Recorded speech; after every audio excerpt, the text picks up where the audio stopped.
நம்ம சேனலில் பயோகிராஃபிலாம் பார்க்குறோம். அந்த வகையில் இன்றைக்கி யாருடைய பயோகிராஃபின்ட்டு எல்லாம் தம்ப வச்சு கெஸ் பண்ணியிருப்பீங்க. ஆமாங்க, விஜய் சங்கீதாவை பற்றி தான் எல்லாரும் இந்த வீடியோவில் பார்க்க போகிறோம். இவங்களை பற்றி பார்க்குறதுக்கு முன்னாடி இது வரைக்கும் யாரெல்லாம் நம்ம சினி சமூகம் சேனலை சப்ஸ்கிரைப் பண்ணலையோ அவங்க எல்லாரும் மறக்காமல் சப்ஸ்கிரைப் பண்ணிவிட்டு பக்கத்தில் இருக்க பெல் ஐக்கனையும் மறக்காமல் ப்ரெஸ் பண்ணிவிடுங்க. விஜய் சங்கீதாவை நமக்கு ரொம்ப நல்லாவே தெரியும். ஏன்னா இவங்களை ஆல்ரெடி ட்ரிபிள் கேலையும் பார்த்துருக்கோம். அண்டு வசுவா நம்ம எல்லார் மனசுலையும் தமிழும் சரஸ்வதி சீரியல் மூலயமா இடம் பிடிச்சிட்டாங்கன்னே சொல்லலாம். இந்த சீரியலில் அவங்க ரீப்ளேஸ்மெண்ட் கேரக்டராக இருந்தாலும் அந்த கேரக்டரே ஓவர்டேக் பண்ணுற வகையில் தான் இவங்களுடைய ஆக்டிங் ரொம்ப நல்லாவே இருந்தது. ரொம்பவே பாசிட்டிவான ரோல் நடிச்சிருப்பாங்க. ரொம்ப சின்ன வயசில் ஒரு குழந்தைக்கு அம்மாவும் நடிச்சிட்டாங்க. இருந்தாலும் இவங்க பார்த்தீங்கன்னா இந்த இண்டஸ்ட்ரிக்குள்ளே வந்து ஒரே ஒரு சின்ன கான்ட்ரவர்சியில் சிக்கி அதுலேருந்து மீண்டு நடிகரையே திருமணம் பண்ணக்கூடாது, அதாவது ஒரு செலிபிரிட்டியே நான் என்றைக்குமே திருமணம் பண்ண மாட்டேன், அதில் மட்டும் நான் கரெக்டாக இருப்பேன், இப்படி ஒரு வருஷத்துக்கு முன்னாடி சொன்ன இவங்க இப்போ ஒரு நடிகரை திருமணம் பண்ணியிருக்காங்க. ரொம்ப ரொம்ப கோலாகலமாக பண்ணியிருக்காங்க. இது யாருன்றதை கண்டிப்பாக எல்லாருமே கெஸ் பண்ணியிருப்பீங்க. ஆமாங்க, ட்ரிபிள் கேல இவங்களுக்கு ஸ்டூடெண்ட்டாக நடித்த கலையை தான் திருமணம் பண்ணிட்டாங்க. இவங்களுடைய காதல் கதை ரொம்பவே அழகானது அப்படின்னே சொல்லலாம். விஜய் சங்கீதா பார்த்தீங்கன்னா பக்காவான மதுரை பொண்ணுங்க. தமிழ் ரொம்ப நல்லாவே பேசுவாங்க. ஸோ எல்லாத்தையுமே ரொம்ப போல்டாகவும் பேசுவாங்க, ரொம்ப ஃப்ராங்காக பேசுவாங்க. எதை பற்றியுமே அவங்க யோசிக்கவே மாட்டாங்க.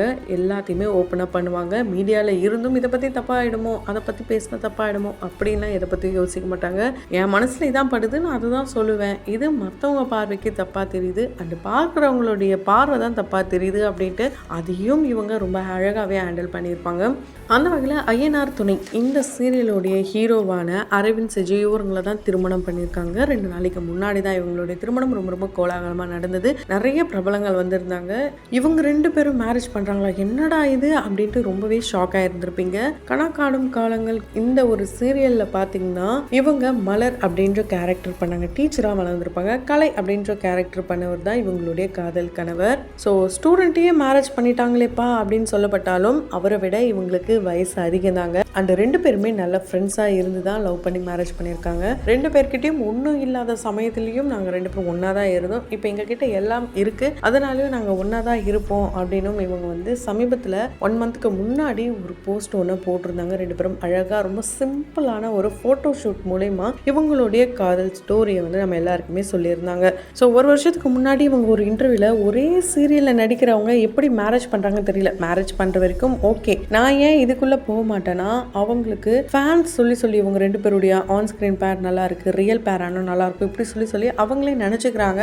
அதனால தான் அவங்க மேரேஜ் பண்ணுறாங்க. மேரேஜ் பண்ணி சக்ஸஸ்ஃபுல்லான லைஃப்பை லீட் பண்ணுவாங்கன்னு பார்த்தா ஒரு வருஷம் 2 வருஷத்தில் அவங்க டிவோர்ஸ் அப்படின்னு போய் நிற்கிறாங்க. ஸோ இந்த மாதிரி ஆகக்கூடாதுன்னு தான் நான் ஒரு நடிகரை திருமணம் பண்ணக்கூடாதுன்னு நினைக்கிறேன், ஒரு நார்மல் பர்சனை திருமணம் பண்ணணும்னு நினைக்கிறேன் அப்படின்றதுல அவங்க தெளிவாக இருந்தாங்க. எப்படி இந்த காதல் சிக்கிச்சுன்னு தெரியல. அண்ட் அரவிந்த் செஜு இவருடைய பயோவை நம்ம சேனலில் ஆல்ரெடி போட்டிருக்கோம். அண்ட் அவருடைய அம்மா அப்பா வந்து இறந்துருப்பாங்க.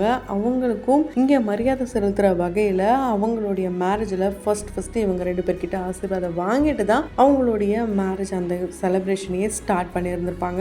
அதோடைய அப்டேட்ஸ் எல்லாத்தையுமே நம்ம சேனலில் பார்த்துட்டு வரோம். அண்ட் அது மட்டும் இல்லாமல் இவங்களே அதாவது சங்கீதா சீஸ் அப்படின்ட்டு ஒரு யூடியூப் சேனலையும் வச்சு ரன் பண்ணிட்டு இருக்காங்க. அதில் பார்த்தீங்கன்னா நிறைய குக்கிங் வீடியோஸ்லாம் ஷேர் பண்ணுறாங்க. And skin care, air care, இது போல் நிறைய டிப்ஸும் நமக்காக சொல்லிட்டு வராங்க. இதில் பார்த்தீங்கன்னா அவங்க கூட 8 மாதத்துக்கு முன்னாடியே அரவிந்த் வந்து ஒரு வீலாகும்னா பண்ணியிருந்திருப்பாரு. அதில் சங்கீதாவை செம்மையாகவே கலாச்சிருப்பாரு. அப்போவே நிறைய கமெண்ட்ஸ் கீழே பார்த்தீங்கன்னா 2 பேரும் கன்ஃபார்ம் பண்ணிட்டீங்களா, உங்கள் 2 பேருடைய பேர் எனக்கு ரொம்ப பிடிக்கும், க்யூட்டான கப்பல், இப்படிலாம் நிறைய பேர் கமெண்ட் பண்ணாங்க. அதை உறுதி செய்கிற வகையில் இப்போ இவங்களுடைய மேரேஜ் ஃபோட்டோஸ் எல்லாமே சோஷியல் மீடியாவில் ரொம்ப ரொம்ப ட்ரெண்ட் ஆகிட்டு இருக்கு. நிறைய பேர் க்யூட்டான கப்பல் வாழ்த்துக்கள் இதெல்லாம் சொல்லிட்டு வராங்க.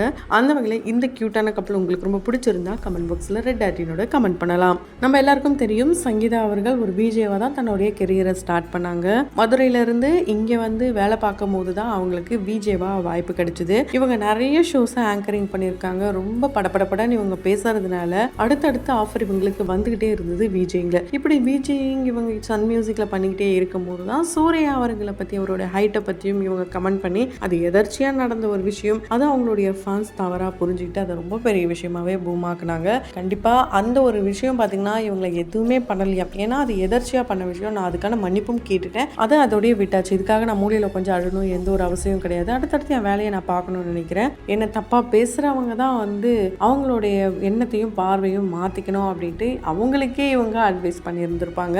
இப்படி விஜய்ங்களே என்ன ஒரு சிக்கல் வந்தாலும் அது எல்லாத்தையுமே உதறி தள்ளிட்டு இன்னொரு பக்கம் பார்த்தீங்கன்னா ஆக்டிங்குள்ளே குதிச்சிட்டாங்க. அதாவது வந்ததே பார்த்தீங்கன்னா வில்லத்தனமான ரோல் தான் இவங்களுக்கு கிடைச்சதுன்னே சொல்லலாம். அழகு அப்படின்ற சீரியல் மூலயமா ஒரு வில்லியா பூர்ணா அப்படின்ற கேரக்டர் பண்ணியிருப்பாங்க. இந்த சீரியலில் இவங்க கூட பேர் பண்ணது வேற யாருமே இல்லைங்க, ஐஸ்வர்யா ராஜேஷோடைய பிரதர் தான் இவங்க கூட மணி தான் பேர் பண்ணியிருந்திருப்பாரு. கண்டிப்பா அந்த பேரை எல்லாருமே பார்த்து என்ஜாய் பண்ணியிருந்திருப்பீங்க. இது வரைக்கும் இந்த மாதிரி ஒரு கொடூர வில்லியை பார்க்கவே இல்லையே அப்படின்னு சொல்ற வகையில தான் இந்த மாதிரியான ஒரு வில்லத்தனத்தை இவங்க பண்ணியிருந்திருப்பாங்க.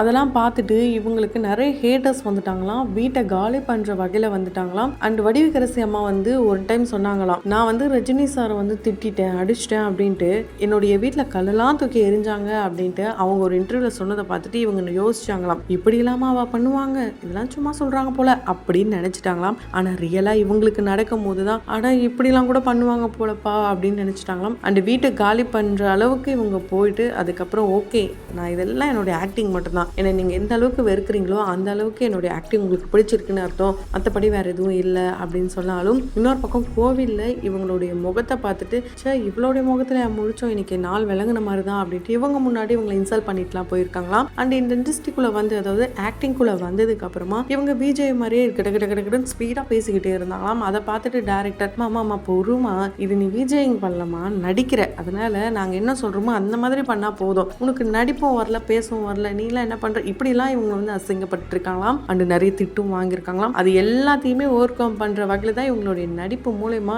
எல்லாரும் வாயுமே அடிச்சிட்டாங்கன்னே சொல்லலாம். கண்டிப்பா அதுக்கு ஒரு ரெகக்னேஷனா இவங்களுடைய முதல் சீரியல்ல இவங்களுக்கு ஒரு நல்ல ஒரு அவார்ட் கிடைச்சதுன்னே சொல்லலாம், சன் டிவி மூலமா கிடைச்சது. அதுதான் இவங்களுடைய லைஃப்ல இவங்களுடைய கெரியர்ல கிடைச்ச நல்ல ஒரு பிளெஸிங் அப்படின்றத இவங்க ஒரு இன்டர்வியூல ரொம்ப ஹாப்பியா ஷேர் பண்ணி இருந்திருக்காங்க. அதே மாதிரி கணக்காணும் காலங்கள் இந்த சீரியல்ல இருந்து பாதியில போனதுக்கு அப்புறம் நிறைய பேர் வந்து இவங்க வந்து அடுத்த சீரியல் வாய்ப்பு கிடைச்சிருச்சு அதனாலதான் போயிட்டாங்க, இவங்களுக்கு வந்து வேற சேனல்ல பெரிய வாய்ப்பு கிடைச்சிருச்சு அதான் போயிட்டாங்க, இப்படி எல்லாம் நிறைய ரூமர்ஸ் வந்தாலும் நடந்தது என்னன்னா இவங்களுக்கு ஹெல்த் இஷ்யூ ஆயிடுச்சோம், அதனால பிரேக் எடுத்துட்டாங்களாம். அதுக்கப்புறம் தான் தமிழும் சரஸ்வதி சீரியல் வாய்ப்பு கிடைச்சது, அதனாலதான் அதுல கமிட் ஆனாங்களாம். அது வரைக்கும் இந்த டீமை நம்ம வெயிட் பண்ண வைக்க கூடாதுன்ற முடிவு எடுத்ததுனாலதான் இவங்க ஓகே நீங்க வேற ஆளை மாத்துங்கன்னு சொல்லிட்டாங்க. ஆனா ஆரம்பத்துல இந்த மலர் அப்படின்ற கேரக்டருக்கு இவங்க ஓகே பண்றதுக்கு முன்னாடி பயந்தாங்களாம். ஏன்னா மலையாளத்துல மலர் அப்படின்ற ஒரு கேரக்டரை சாய் பல்லவி பண்ணி அங்க ஃபேமஸ் ஆயிட்டாங்க. அது பேசும் பொருளாவே ரொம்ப அழகா ரீச் ஆயிடுச்சு. இப்ப திரும்பவும் அந்த பேரை வச்சு நம்ம ஒரு டீச்சர் ரோல் இங்க பண்ணும்போது கண்டிப்பா நம்ம ட்ரால் பண்ண போறாங்க அப்படின்னு பயந்தாங்களாம். ஆனா இந்த மாதிரி எதுவுமே இல்லையா,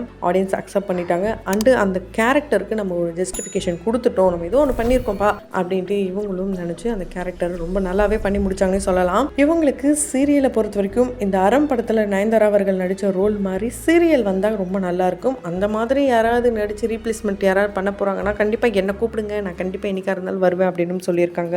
ஸோ கொஞ்சம் ப்ராஜெக்ட்ஸ் பண்ணியிருந்தாலும் ரொம்ப தரமான ப்ராஜெக்ட்ஸாக பண்ணியிருக்காங்கன்னு சொல்லலாம். அந்த வகையில் விஜய் சங்கீதாவை உங்களுக்கு எந்த அளவுக்கு ரொம்ப பிடிக்கும்ன்றதை கமெண்ட் பாக்ஸில் மறக்காம கமெண்ட் பண்ணுங்க. தொடர்ந்து பயோகிராஃபிலாம் பார்த்து என்ஜாய் பண்ணணும்னு நினைச்சிங்கன்னா உடனே நம்ம சினி சமூகம் சேனலை சப்ஸ்கிரைப் பண்ணிட்டு பக்கத்தில் இருக்க பெல் ஐக்கானையும் மறக்காம ப்ரெஸ் பண்ணிடுங்க.